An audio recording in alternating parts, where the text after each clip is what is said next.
Hello, today we are going to discuss about the points which we as a investors need to be very careful when you enter into an FD investment.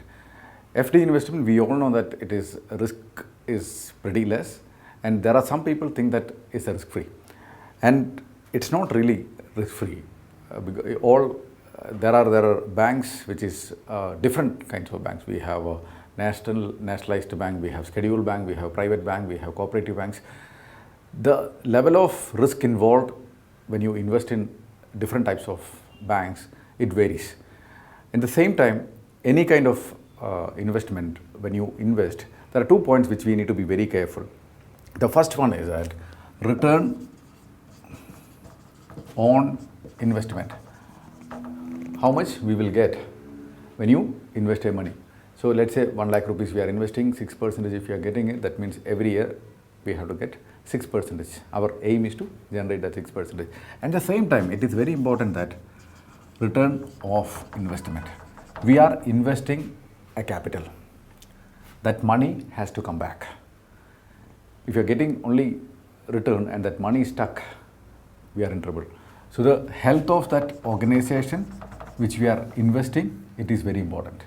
And there are cases that nationalized bank is giving interest is only, let's say, 5% or 6%, and there are other organization is giving a return of 10% or more than 10%.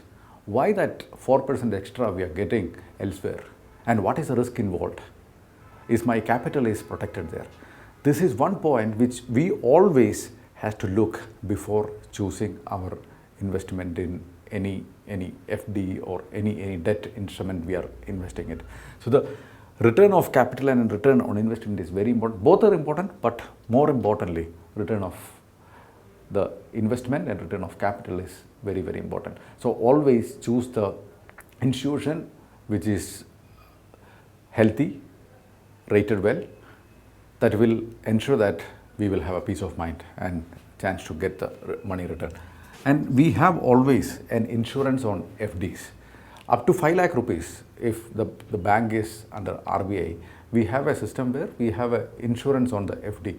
So that is only available up to 5 lakh rupees. So if you are investing 1 crore rupees also, in case if that bank is no more there, if they have any default happens, as an investor, our fund is only insured up to 5 lakh rupees. That is something which we have to know.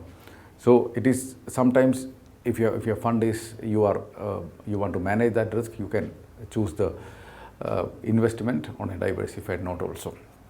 At the same time, when you invest, we need to understand that what is the tax liability we have. So tax will be on the tax slab. So as an individual, you are getting income during that assessment year from different sources, and that income is more than 2.5 lakh rupees. In that case, you are liable to pay tax. And whatever that income, for example, if your income is more than 10 lakh rupees, you are liable to pay 30% on the return you are getting from FD. So this tax slab understanding is very important.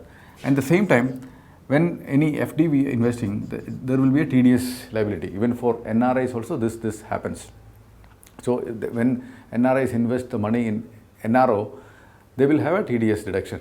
But as an individual, you are not generating more than 2.5 lakh rupees from India, then you don't have this liability. So your income is within that. You can submit 10G and 10H. There is a form. If you submit this, and it's a declaration saying that your income is not exceeding the tax bracket. So if you submit this, then the TDS deduction will not be there. Those who are getting an interest income more than 10,000 rupees, bank will deduct TDS. And as an individual, you are not generating more than 2.5 lakh rupees, or your income is within the tax bracket. You can submit a declaration stating that you have an option to submit this forms and say that I'm not generating much of income, you don't have to deduct this TDS. So that will be additional burden will be reduced. Otherwise, you have to submit your income tax and showing that your income is less than that, and you need to collect that money back from the TDS already deducted. It's unnecessary. At the same time, you can, very important, do the nomination. Every FD investment when you make sure that that nomination is very clearly defined and you have given. If the nomination is not there, in case if any unfortunate death happens, then collecting that money will be difficult. Our successors will have to go behind and prove that this person, that person is the nominee of you. So it will be an additional problem for individual. So these are the points which we have to be very careful when we invest. And another thing is that FD, you are investing for a certain period. Let's say FDs are there for 5 year, 10 year, then 1 year. So that period you have to serve.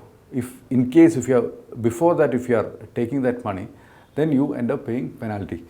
So avoid premature withdrawal. And at the same time, you can take the loan in case any money is needed from FD. With the support of FD, you can take loan also. That is another advantage you have. FD is a good instrument for an individual because there your income is almost guaranteed. When you choose the institution, it is very important that you have a different kinds of institution. You have a nationalized banks, you have scheduled banks, you have private banks, you have cooperative banks, you have, and here will be the return will be less, but risk will be much lower. The moment you go down, the return percentage will be higher, but the kind of risk you are taking will be little more. It's not that everything is risky. There are cases where that the debt instruments or banks which is not really cooperative banks and other private banks, it's there in the industry for quite some time and they're generating good return.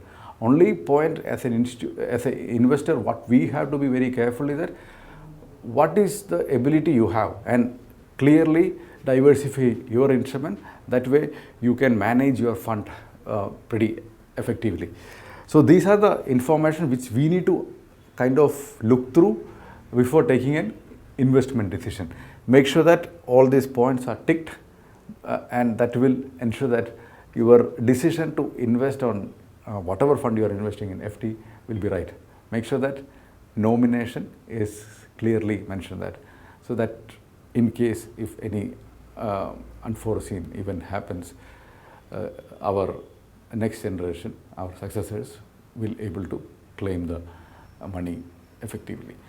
In case if you have any doubt related to this one, you may write to us or call us. Happy to help. Thank you so much.